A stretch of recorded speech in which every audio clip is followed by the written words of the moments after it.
O desejado de todas as nações. Capítulo 77. Na sala de julgamento de Pilatos. Na sala de julgamento de Pilatos, o governador romano, acha-se Cristo ligado como preso. Em torno dele está a guarda de soldados e a sala enche-se rapidamente de espectadores. Logo fora da entrada encontram-se os juízes do Sinédrio, sacerdotes, príncipes, anciãos e povo. Depois de condenar a Jesus, o conselho do Sinédrio fora ter com Pilatos a fim de obter a confirmação da sentença e sua execução. Mas esses oficiais judeus não queriam entrar no tribunal romano. Segundo sua lei cerimonial, ficariam assim contaminados e, portanto, impedidos de tomar parte da festa da Páscoa. Não viam, em sua cegueira, que o ódio assassino lhes contaminava o coração. Não viam que Cristo era o verdadeiro Cordeiro Pascual e que, uma vez que o rejeitaram, para eles perdera a grande festa sua significação. Ao ser o Salvador levado para o tribunal, não foi com bons olhos que Pilatos o contemplou. O governador romano fora chamado à pressa de sua câmara e decidiu fazer o trabalho o mais rapidamente possível. Estava preparado para tratar o preso com o rigor do magistrado. Assumindo a mais severa expressão, voltou-se para ver que espécie de homem tinha de interrogar, por causa do qual fora assim tão cedo despertado de seu repouso. Sabia que havia de ser alguém a quem as autoridades judaicas estavam ansiosas por ver julgado e punido quanto antes. Pilatos olhou para o homem que guardava Jesus e depois seu olhar pousou perscrutadoramente no próprio Jesus. Tivera de tratar com todas as espécies de criminosos, mas nunca dantes fora levado à sua presença um homem com tais traços de bondade e nobreza. Não via em seu semblante nenhum vestígio de culpa, nenhuma expressão de temor, nada de ousadia ou desafiadora atitude. Viu um homem de aspecto calmo e digno, cujo rosto não apresentava os estigmas do criminoso, mas o cunho do céu. O aspecto de Cristo produziu favorável impressão em Pilatos. Foi despertado o lado melhor de sua natureza. Ouvira falar de Jesus e suas obras. Sua esposa contara-lhe alguma coisa dos maravilhosos feitos realizados pelo profeta Galileu, que curara os doentes e ressuscitara os mortos. Agora, como se fora um sonho, isso se reavivou na memória de Pilatos. Recordou boatos que ouvira de várias fontes. Decidiu indagar dos judeus quais suas acusações contra o preso. "Quem é esse homem e para que o trouxestes?" disse ele. "Que acusações trazeis contra ele?" Os judeus ficaram desconcertados. Sabendo que não lhes era possível consubstanciar as acusações que tinham contra Cristo, não desejavam um interrogatório público. Disseram que era um enganador chamado Jesus de Nazaré. Novamente perguntou Pilatos: "Que acusações trazeis contra este homem?" Os sacerdotes não lhe responderam à pergunta, mas, em palavras que manifestavam sua irritação, disseram: "Se este não fosse malfeitor, não te entregaríamos." Quando os que compõem o Sinédrio, os primeiros homens da nação, te trazem um homem que julgam digno de morte, haverá necessidade de pedir uma acusação contra ele? Esperavam impressionar Pilatos com o sentimento da importância deles, levando-o assim a aceder ao seu pedido sem muitos preliminares. Estavam ansiosos por ver ratificada a sentença, pois sabiam que o povo que testemunhara as maravilhosas obras de Cristo poderia contar uma história muito diversa da invenção que agora repetiam. Os sacerdotes pensavam que, com o fraco e vacilante Pilatos, poderiam sem dificuldade levar a cabo seus planos. Anteriormente, assinara precipitado sentenças de morte, condenando homens que sabiam não ser dignos disso. Em sua estimação, de pouca importância era a vida de um preso. Se inocente ou culpado, não era de especial consequência. Os sacerdotes esperavam que Pilatos infligisse agora a pena de morte a Jesus sem o ouvir. Isso pediram como favor por ocasião de sua grande festa nacional. Havia, porém, no preso, qualquer coisa que inibiu Pilatos de assim proceder. Não ousou fazê-lo. Leu o desígnio dos sacerdotes. Lembrou-se de como, não fazia muito, Jesus ressuscitara a Lázaro, um homem que estivera morto por 4 dias, e decidiu saber, antes de assinar a sentença de condenação, quais eram as acusações contra ele e se podiam ser provadas. Se vosso juízo é suficiente, disse ele, por que trazeis a mim o preso? Levai-o vós e julgai-o segundo a vossa lei. Assim apertados, os sacerdotes disseram que já haviam sentenciado a Jesus, mas que era preciso a sentença de Pilatos para dar validade à sua condenação. Qual é vossa sentença? Perguntou Pilatos. A de morte, responderam, mas não nos é lícito condenar ninguém à morte. Pediram a Pilatos que aceitasse a palavra deles quanto à culpabilidade de Cristo e cumprisse a sentença que haviam dado. Tomariam a responsabilidade do resultado. Pilatos não era juiz justo ou consciencioso, mas fraco como era em poder moral, recusou conceder essa petição. Não condenaria Jesus enquanto não fosse apresentada a acusação contra ele. Os sacerdotes encontravam-se num dilema. Viam que deviam encobrir sua hipocrisia sob o mais espesso véu. Não deviam permitir a impressão de que Cristo fora preso por motivos religiosos. Fosse isso apresentado como razão, e seu procedimento não teria nenhum valor para com Pilatos. Precisavam fazer parecer que Jesus estava trabalhando contra a lei comum. Então poderia ser castigado como ofensor político. Tumultos e insurreições contra o governo romano surgiam de contínuo entre os judeus. Os romanos haviam procedido muito rigorosamente para com essas revoltas e estavam sempre alerta para reprimir qualquer coisa que pudesse levar a uma insurreição. Havia poucos dias apenas, os fariseus tinham procurado entregar Cristo com a pergunta: é-nos lícito dar tributo a César ou não? Mas Cristo lhes revelara a hipocrisia. Os romanos que se achavam presentes assistiram ao fracasso completo dos intrigantes e seu desconcerto ante a resposta: dai, pois, a César o que é de César. Agora os sacerdotes pensaram fazer parecer que, nessa ocasião, Cristo ensinara segundo esperavam que ele ensinasse. Em seu apuro, chamaram falsas testemunhas para os ajudar e começaram a acusá-lo, dizendo: havemos achado este pervertendo a nossa nação, proibindo dar o tributo a César e dizendo que ele mesmo é Cristo, o Rei. 3 acusações, cada uma destituída de fundamento. Os sacerdotes sabiam isso, mas estavam dispostos a jurar falso, contanto que conseguissem seu fito. Pilatos penetrou-lhes o desígnio. Não acreditou que o preso houvesse conspirado contra o governo.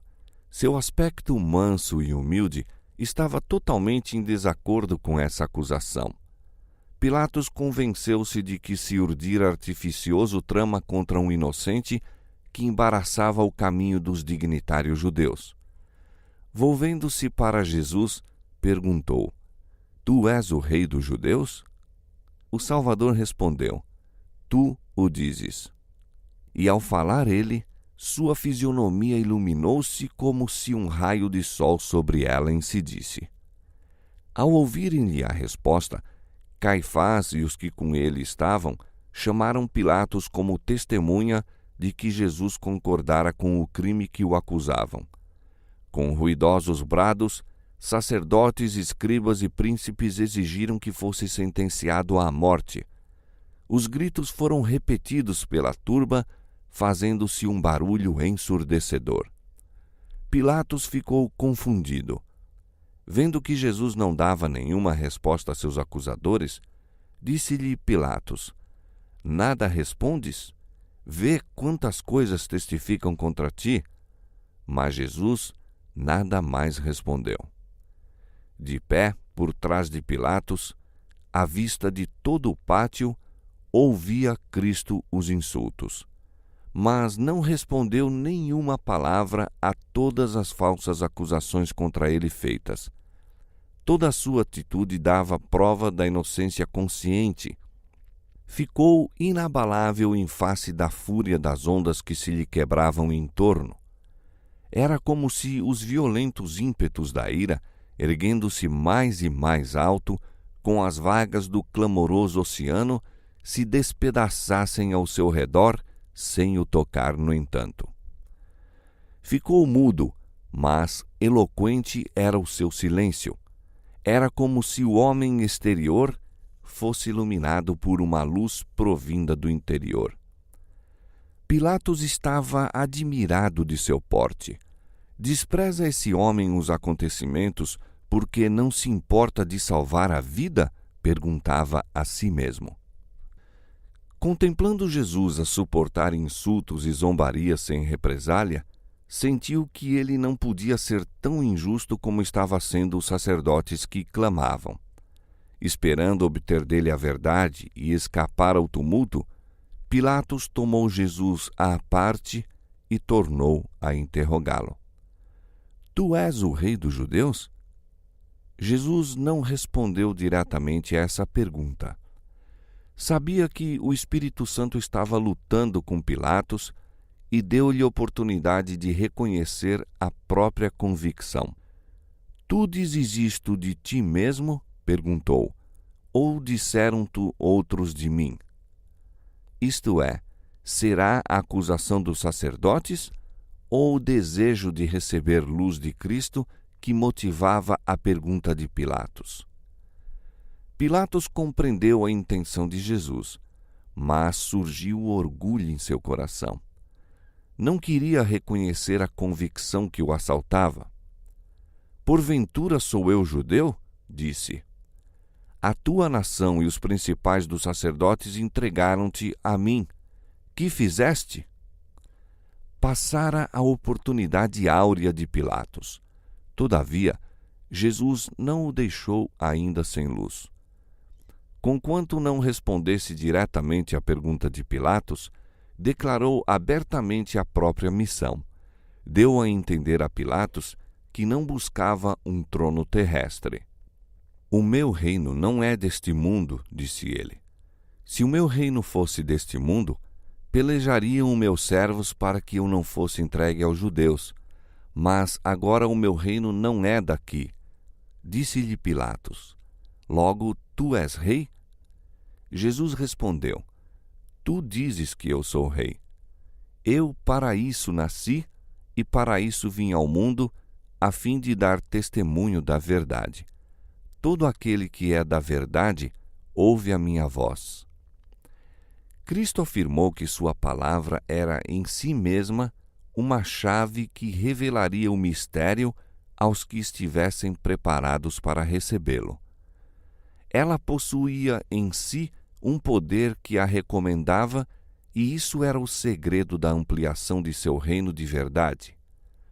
Desejava que Pilatos compreendesse que, unicamente recebendo a verdade e dela se apoderando, poderia ser restaurada sua arruinada natureza.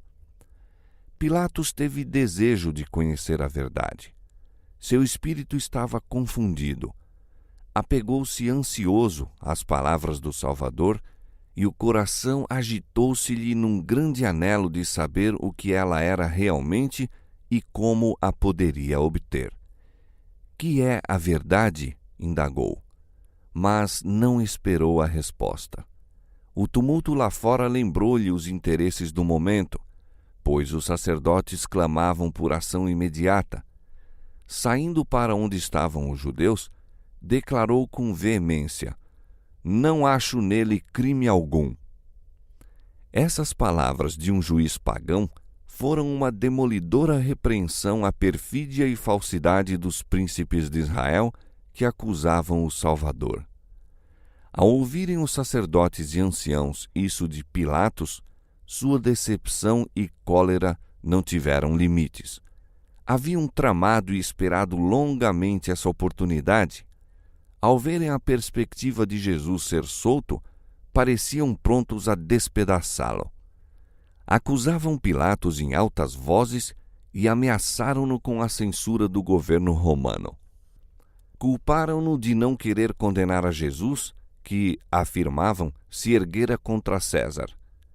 Ouviram-se então vozes iradas declarando que a sediosa influência de Jesus era bem conhecida por todo o país. Diziam os sacerdotes: alvoroça o povo ensinando por toda a Judéia, começando desde a Galiléia até aqui. Por essa altura, não tinha Pilatos nenhuma ideia de condenar Jesus. Sabia que os judeus o haviam acusado, movidos por ódio e preconceitos. Sabia qual era seu dever.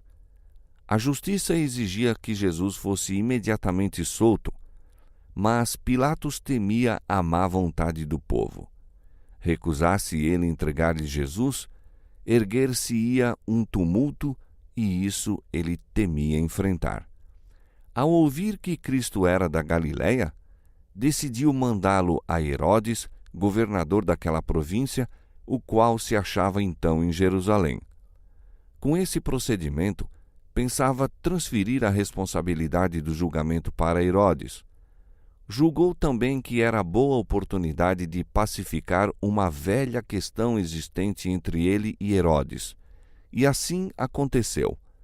Os dois magistrados tornaram-se amigos depois do julgamento do Salvador.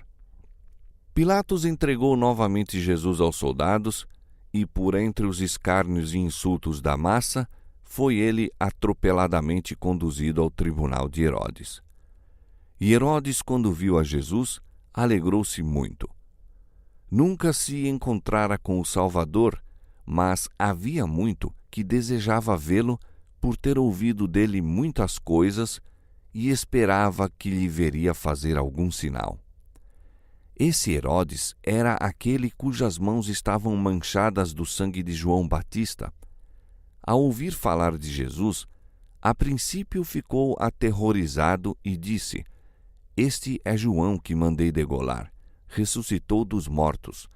Por isso estas maravilhas operam nele. Todavia Herodes desejava ver a Jesus. Havia agora a oportunidade de salvar a vida desse profeta e o rei esperou banir para sempre de sua memória aquela cabeça sangrenta a ele levada num prato. Desejava também satisfazer sua curiosidade e pensava que, se oferecesse a Jesus alguma perspectiva de libertação, faria qualquer coisa que lhe fosse solicitada.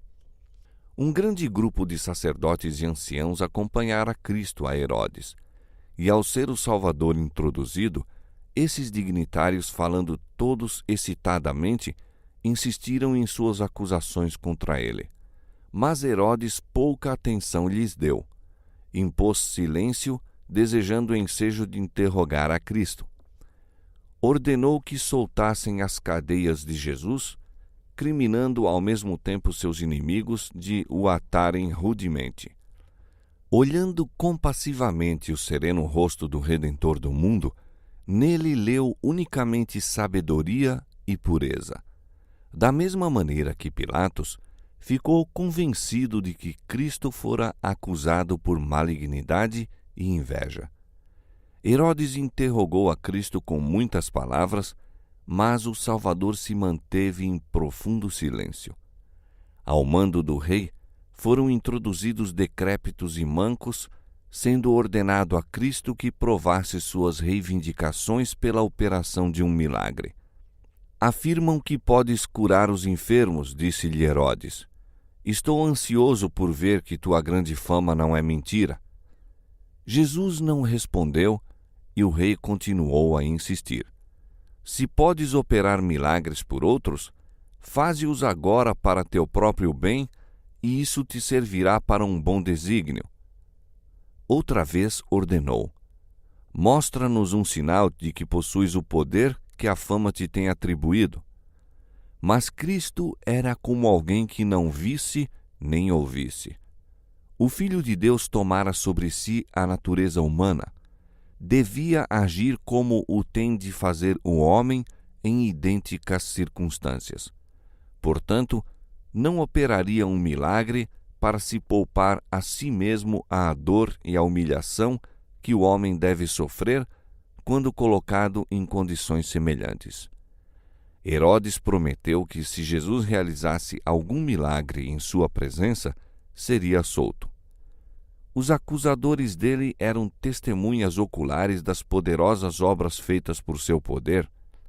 Tinham-no ouvido ordenar à sepultura que desse os mortos. Viram-nos sair em obediência à sua voz. Apoderou-se deles o temor, não operasse Jesus agora um milagre. De tudo, o que mais temiam era uma manifestação de seu poder. Essa manifestação se demonstraria um golpe mortal para seus planos e talvez lhes custasse a vida. Outra vez, sacerdotes e príncipes, em grande ansiedade, insistiram em suas acusações contra ele. Elevando a voz, declararam: "É um traidor, um blasfemo.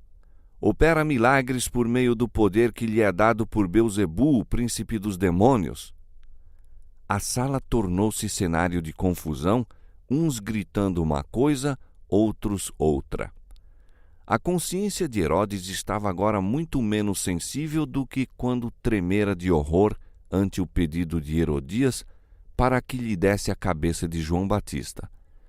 Durante algum tempo sentira os agudos espinhos do remorso por seu terrível ato, mas suas percepções morais se tinham rebaixado mais e mais em razão de sua vida licenciosa.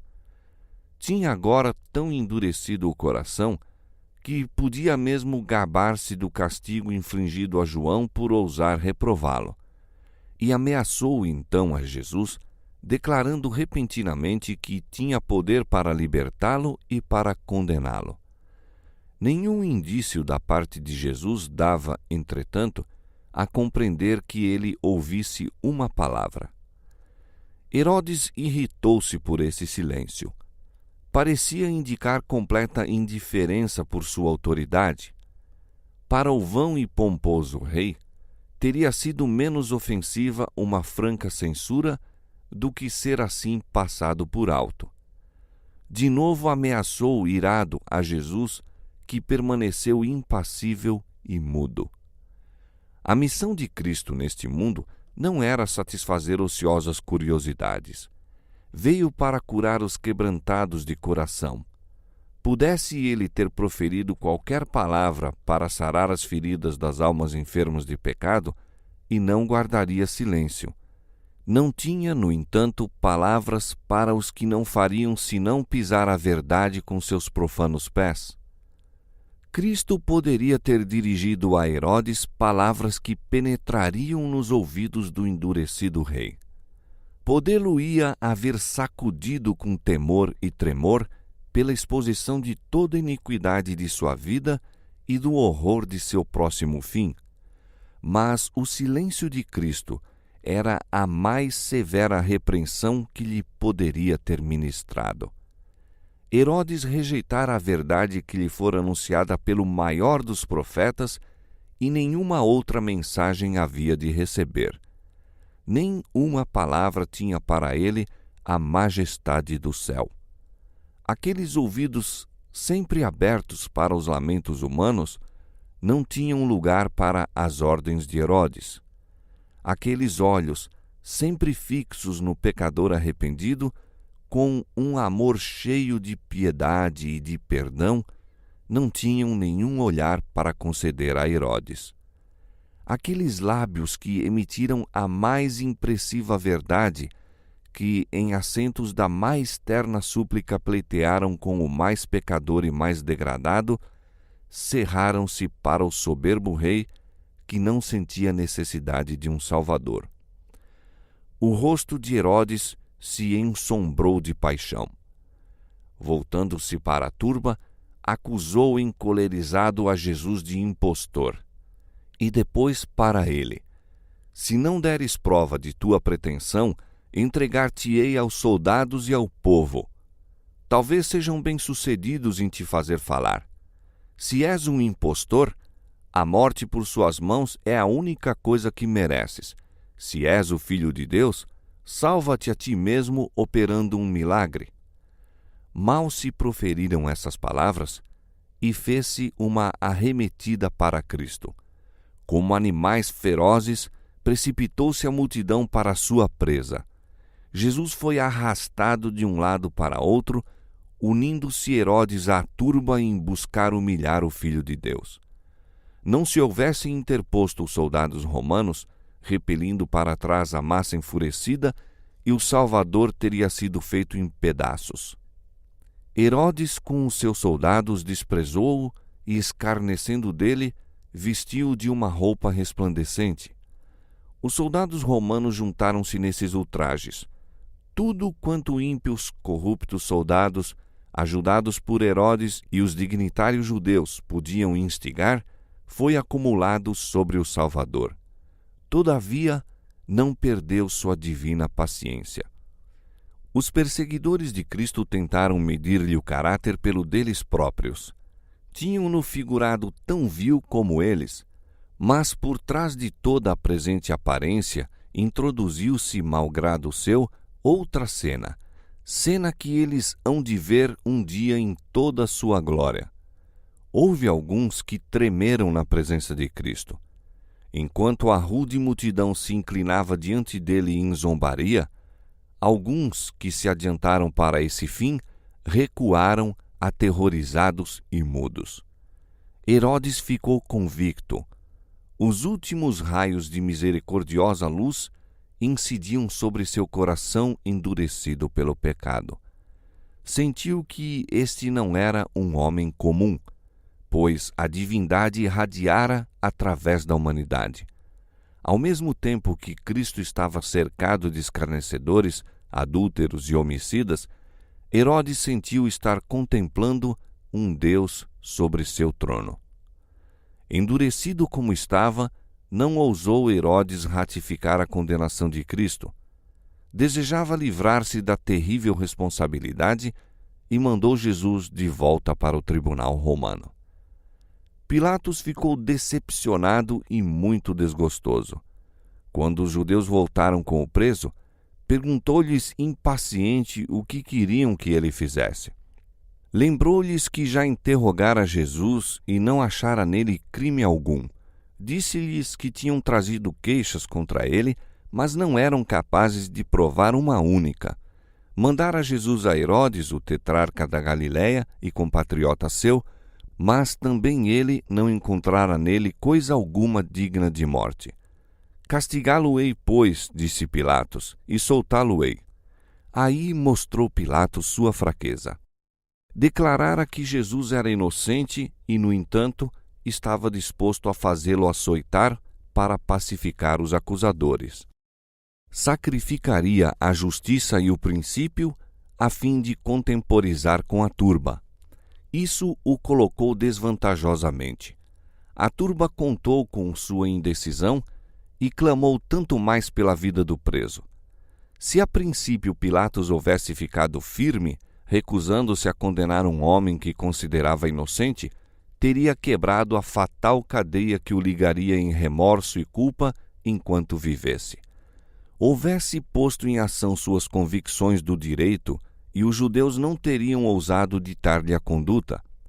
Cristo teria sido morto, mas a culpa não repousaria sobre ele.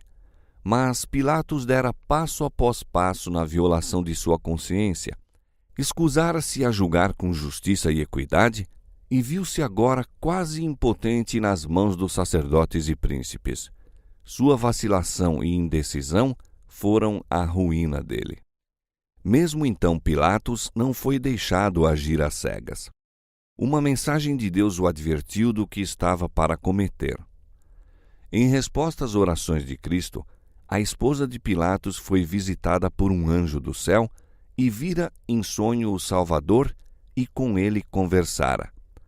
A mulher de Pilatos não era judia, mas, ao olhar a Jesus durante o sonho, não tivera dúvidas de seu caráter e missão. Sabia ser ele o príncipe de Deus. Contemplou-o em julgamento no tribunal. Viu-lhe as mãos estreitamente ligadas como as de um criminoso. Viu Herodes e seus soldados praticando sua terrível ação. Ouviu os sacerdotes e príncipes, cheios de inveja e perversidade, acusando furiosamente. Ouviu as palavras: "Nós temos uma lei e, segundo a nossa lei, deve morrer." Viu Pilatos entregar Jesus aos açoites, depois de haver declarado: "Não acho nele crime algum." Ouviu a condenação pronunciada por Pilatos e viu-o entregar Cristo a seus matadores. Viu a cruz erguida no Calvário, viu a terra envolta em trevas e ouviu o misterioso brado: "Está consumado." Ainda outra cena se lhe deparou ao olhar. Viu Cristo sentado sobre uma grande nuvem branca, enquanto a terra vacilava no espaço e seus assassinos fugiam da presença de sua glória. Com um grito de terror despertou ela e escreveu imediatamente a Pilatos palavras de advertência. Enquanto Pilatos hesitava quanto ao que havia de fazer, um mensageiro, abrindo apressadamente caminho por entre a multidão, passou-lhe uma carta de sua esposa que dizia: "Não entres na questão deste justo, porque num sonho muito sofri por causa dele." Pilatos empalideceu. Estava confundido ante suas próprias contraditórias emoções, mas, enquanto demorava, os sacerdotes e príncipes inflamavam ainda mais o espírito do povo. Pilatos foi forçado a agir. Lembrou-se então de um costume que poderia trazer o libertamento de Jesus. Era uso, por ocasião dessa festa, soltar algum preso segundo a escolha do povo. Costume de invenção pagã, não havia sombra de justiça nesse proceder, mas era sobremaneira apreciado pelos judeus. As autoridades romanas tinham preso por esse tempo um homem de nome Barrabás, que se achava com sentença de morte. Esse homem asseverara ser o Messias. Pretendia autoridade para estabelecer uma nova ordem de coisas para emendar o mundo. Sob uma ilusão satânica, pretendia que tudo quanto pudesse obter por furtos e assaltos era seu. Por meios diabólicos realizara coisas admiráveis, conseguira seguidores no meio do povo e excitara a sedição contra o governo romano. Sob a capa de entusiasmo religioso, era um endurecido e consumado vilão, dado à rebelião e à crueldade. Oferecendo ao povo escolha entre esse homem e o inocente Salvador, Pilatos julgava despertar-lhes o sentimento da justiça.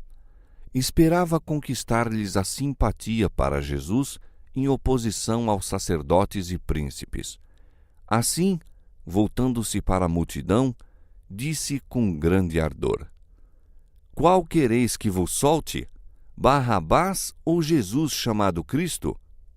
Como um urro de animais ferozes, veio a resposta da turba: "Solta Barrabás!" E avolumavam-se mais e mais o clamor: "Barrabás! Barrabás!"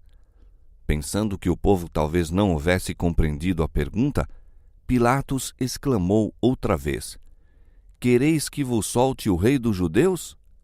Mas eles clamaram novamente: "Fora daqui com este e solta-nos Barrabás." "Que farei então de Jesus chamado Cristo?" indagou Pilatos. De novo a multidão encapelada rugiu como demônios. Os próprios demônios, em forma humana, achavam-se na turba e que se poderia esperar senão a resposta: "Seja crucificado"? Pilatos turbou-se. Não julgara que os acontecimentos chegassem a esse ponto. recuava de entregar um homem inocente à mais ignominiosa e cruel das mortes que se poderia infligir a alguém. Após haver cessado o bramido das vozes, voltou-se para o povo, dizendo: Mas que mal fez ele? O caso chegara, no entanto, além de argumentação. Não eram provas da inocência de Cristo o que queriam, mas sua condenação. Pilatos tentou ainda salvá-lo. Disse-lhes pela terceira vez: Mas que mal fez? A só menção de soltá-lo, porém, excitou o povo a um frenesi 10 vezes maior. Crucifica-o! Crucifica-o! Clamavam. Mais e mais se avolumava a tempestade a que dera motivo à indecisão de Pilatos. Desfalecido de fadiga e coberto de ferimentos, Jesus foi levado sendo açoitado à vista da multidão. E os soldados o levaram dentro à sala que é a de audiência e convocaram toda a corte. E vestiram-no de púrpura e, tomando uma coroa de espinhos, lhe a puseram na cabeça. E começaram a saudá-lo, dizendo: Salve, Rei dos Judeus! E cuspiram nele, e postos de joelhos, o adoraram. Por vezes, mão perversa arrebatava a cana que lhe fora posta na mão e batia na coroa que ele tinha na fronte, fazendo enterrarem-se-lhe os espinhos nas fontes e o sangue gotejar-lhe pelo rosto e a barba. Maravilha-te, ó céu, e pasma tu, ó terra. Contemplai o opressor e o oprimido. Uma turba enfurecida rodeia o Salvador do mundo. Escárnios e chufas misturam-se com as baixas imprecações de blasfêmia. Seu humilde nascimento e modesta vida são comentados pela turba insensível. Sua declaração de ser o Filho de Deus é ridicularizada e o gracejo vulgar e a insultuosa zombaria passam de boca em boca. Satanás dirigia a cruel massa nos maus tratos ao Salvador. Era seu desígnio provocá-lo, se possível, à represália ou levá-lo a realizar um milagre para se libertar, frustrando assim o plano da salvação. Uma mancha sobre sua vida humana, uma falha de sua humildade para resistir à terrível prova, e o Cordeiro de Deus teria sido uma oferta imperfeita, um fracasso para a redenção do homem. Mas aquele que, por uma ordem, poderia trazer em seu auxílio a hoste celestial, aquele que, ante uma súbita irradiação de sua divina majestade, poderia haver afugentado de sua face aquela turba aterrada, se submeteu com perfeita calma aos mais vis insultos e ultrajes. Os inimigos de Cristo tinham pedido um milagre como prova de sua divindade. Tiveram um testemunho muito maior do que haviam buscado. Assim como a crueldade de seus torturadores os degradava abaixo da humanidade, dando-lhes a semelhança de Satanás, a mansidão e paciência de Jesus o exaltavam acima da humanidade, demonstrando seu parentesco com Deus. Sua humilhação era o penhor de sua exaltação. As gotas de sangue de agonia que lhe corriam das fontes feridas pelo rosto e a barba eram o penhor de sua unção com óleo de alegria, como o nosso grande sumo sacerdote. Grande foi a ira de Satanás ao ver que todos os maus tratos infligidos ao Salvador não lhe forçaram os lábios a soltar uma só queixa. Embora houvesse tomado sobre si a natureza humana, era sustido por uma força divina e não se apartou num só ponto da vontade do Pai. Quando Pilatos entregou Jesus para ser açoitado e escarnecido, julgou despertar a piedade da multidão. Teve esperança de que achassem suficiente esse castigo. Mesmo a malignidade dos sacerdotes, pensava, ficaria então satisfeita. Com penetrante percepção, viram os judeus a fraqueza de assim punir um homem que fora declarado inocente. sabiam que Pilatos estava procurando salvar a vida do preso e decidiram que Jesus não fosse solto. Para nos agradar e satisfazer, Pilatos o açoitou, pensaram, e se apertarmos a questão até um resultado definido, conseguiremos com certeza nosso intento. Pilatos mandou então buscar Barrabás para o pátio. Apresentou depois os dois presos, um ao lado do outro, e apontando ao Salvador, disse em tom solene: Eis aqui o homem. Eis aqui vo-lo trago fora, para que saibais que não acho nele crime algum. Ali estava o Filho de Deus, com as vestes da zombaria e a coroa de espinhos. Despido até a cintura, as costas mostravam-lhe os longos e cruéis vergões, de onde corria o sangue abundantemente. Tinha o rosto manchado de sangue e apresentava os sinais da exaustão e dor. Nunca, no entanto, parecera mais belo. O semblante do Salvador não se desfigurou diante dos inimigos. Cada traço exprimia brandura e resignação e a mais terna piedade para com os cruéis inimigos. Não havia em sua atitude nenhuma fraqueza covarde, mas a resistência e dignidade da longanimidade.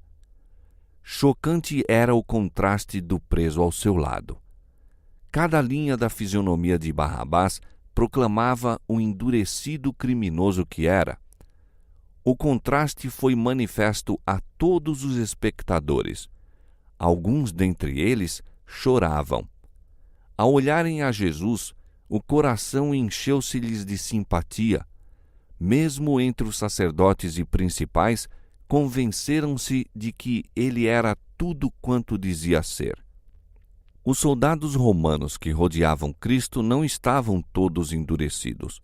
Alguns lhe fixavam ansiosamente o semblante em busca de um sinal de que ele era um personagem criminoso e de temer. De quando em quando, voltavam-se e deitavam um olhar de desprezo a Barrabás. Não era preciso grande perspicácia para adivinhar o que lhe ia no íntimo. Outra vez, olhavam aquele que estava sendo julgado. Contemplavam o divino sofredor com sentimentos de profunda piedade. A silenciosa submissão de Cristo gravou-lhes a cena no espírito para nunca mais se apagar enquanto não reconhecessem nele o Cristo ou, rejeitando-o, decidissem o próprio destino. Pilatos estava cheio de espanto diante da paciência do Salvador, que não articulava uma queixa. Não duvidava de que a vista desse homem, em contraste com Barrabás, movesse a simpatia dos judeus. Não compreendia, porém, o fanático ódio dos sacerdotes contra aquele que, como a luz do mundo, lhes tornara manifestos as trevas e o erro. Incitaram a turba a uma fúria louca e, de novo, os sacerdotes, príncipes e povo ergueram aquele tremendo brado: Crucifica-o! Crucifica-o! Perdendo por fim toda a paciência ante sua irracional crueldade, Pilatos gritou em desespero: Tomai-o vós e crucificai-o, porque eu nenhum crime acho nele. O governador romano, embora familiarizado com cenas cruéis, moveu-se de simpatia para com o paciente preso que, condenado e açoitado, com a fronte a sangrar e laceradas as costas, mantinha ainda o porte de um rei sobre o trono. Mas os sacerdotes declaram: Nós temos uma lei e, segundo a nossa lei, deve morrer porque se fez filho de Deus. Pilatos sobressaltou-se.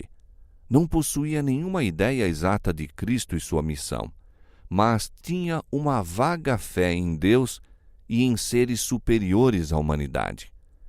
Um pensamento que lhe passara anteriormente pelo cérebro tomou agora feição definida. Cogitava se não seria um ser divino o que estava perante ele, revestido da púrpura da zombaria e coroado de espinhos. Voltou novamente ao tribunal e disse a Jesus: De onde és tu? Mas Jesus não lhe deu resposta alguma. O Salvador falara francamente a Pilatos, explicando a própria missão como testemunha da verdade. Pilatos desprezara a luz, abusara do alto posto de juiz, submetendo seus princípios e sua autoridade às exigências da turba. Jesus não tinha mais luz para ele. Mortificado com seu silêncio, disse Pilatos altivamente: Não me falas a mim? Não sabes tu que tenho poder para te crucificar e tenho poder para te soltar? Jesus respondeu: Nenhum poder terias contra mim se de cima não te fosse dado. Mas aquele que me entregou a ti, maior pecado tem. Assim, o piedoso Salvador, em meio de seus intensos sofrimentos e dor, desculpou o quanto possível o ato do governador romano que o entregou para ser crucificado. Que cena esta para ser transmitida ao mundo de século em século! Que luz projeta sobre o caráter daquele que é o juiz de toda a terra! Aquele que me entregou a ti, disse Jesus, maior pecado tem. Com estas palavras, referia-se Cristo a Caifás, que, como sumo sacerdote, representava a nação judaica. Esta conhecia os princípios que governavam as autoridades romanas. Tivera luz nas profecias que testificavam de Cristo, bem como dos próprios ensinos e milagres dele. Os juízes judaicos receberam inequívocas provas da divindade daquele a quem condenavam à morte, e, segundo a luz que tinham, seriam julgados. A maior culpa e mais grave responsabilidade pesava sobre os que ocupavam os mais altos postos da nação, os depositários das sagradas verdades que estavam vilmente traindo. Pilatos, Herodes e os soldados romanos ignoravam relativamente o que dizia a respeito a Jesus. Pensavam agradar aos sacerdotes e príncipes maltratando-o. Não tinham a luz que a nação judaica recebera em tanta abundância. Houvesse essa luz sido dada aos soldados, e não teriam tratado a Cristo tão cruelmente como o fizeram. Outra vez propôs Pilatos soltar o Salvador. Mas os judeus clamavam, dizendo: Se soltas este, não és amigo de César. Assim pretendiam esses hipócritas ser zelosos da autoridade de César. De todos os adversários do governo romano, eram os judeus os mais terríveis.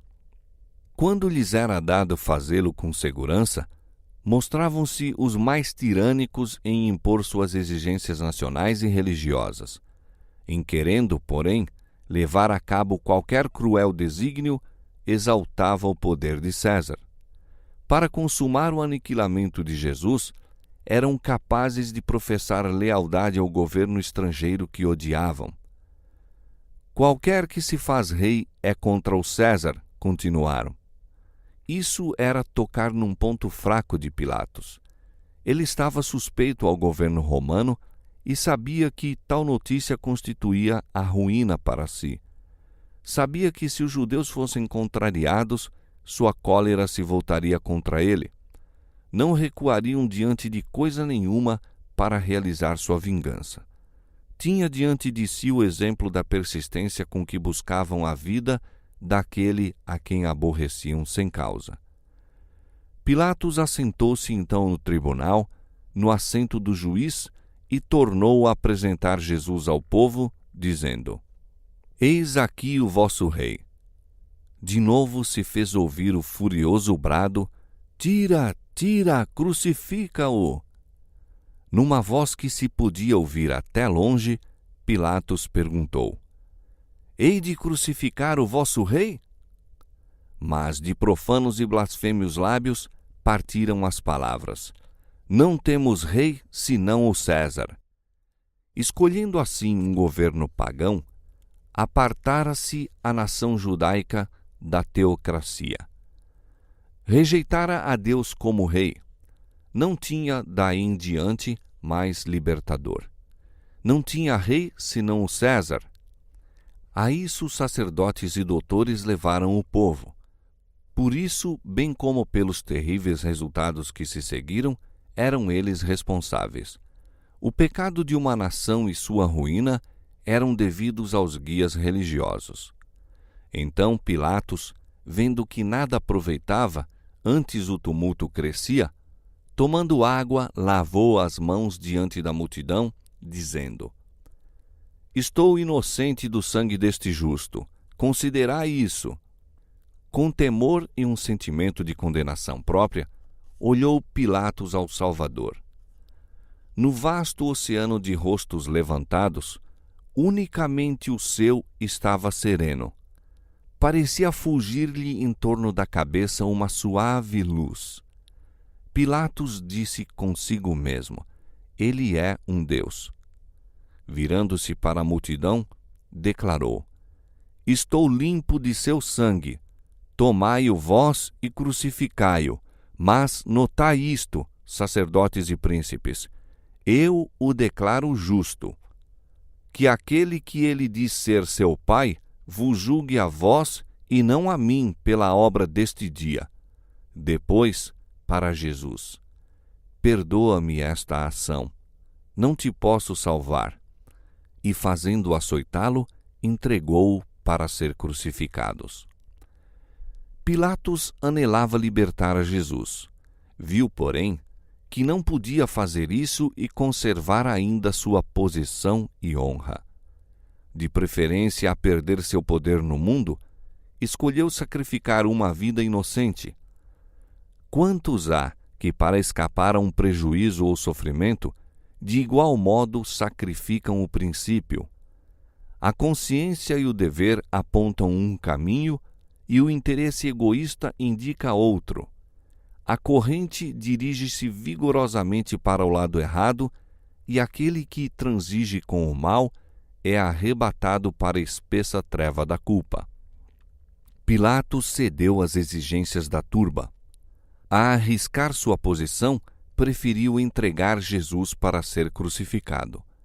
A despeito de suas precauções, porém, exatamente o que temia lhe sobreveio mais tarde. Tiraram-lhe as honras, apearam-no de seu alto posto e, aguilhoado pelo remorso e o orgulho ferido, pôs termo à própria vida, não muito depois da crucifixão de Cristo. Assim, todos quantos transigem com o pecado só conseguirão tristeza e ruína.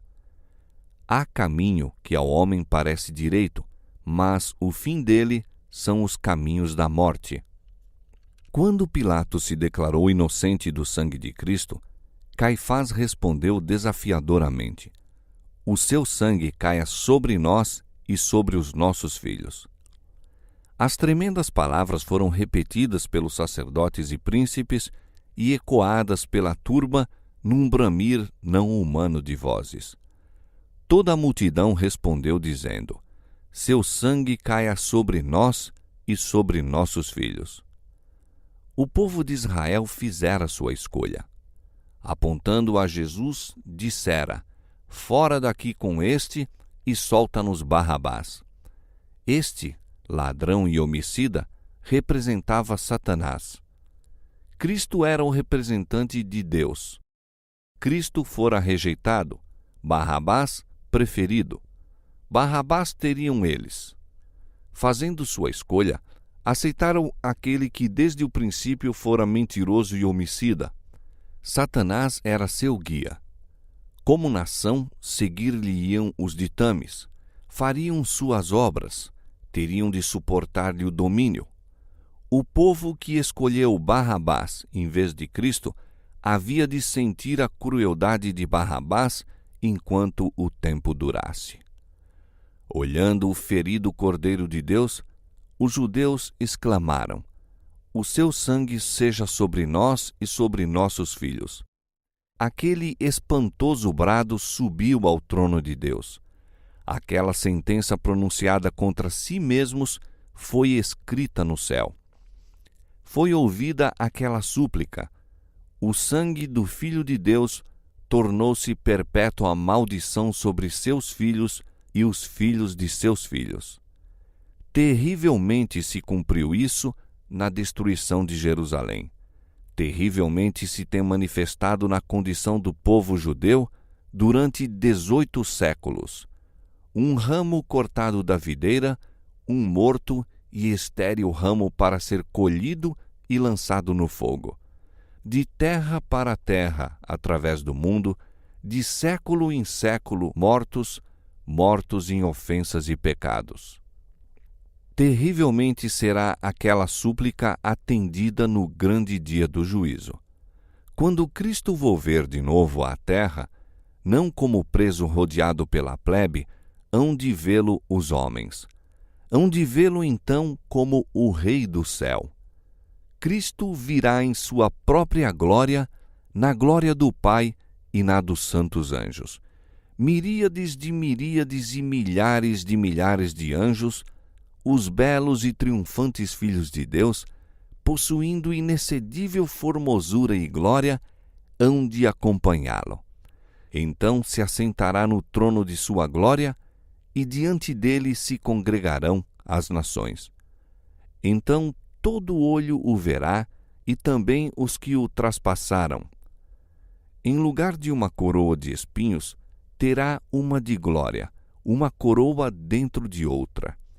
Em lugar do velho vestido real de púrpura, trajará vestes do mais puro branco, tais como nenhum lavandeiro sobre a terra os poderia branquear.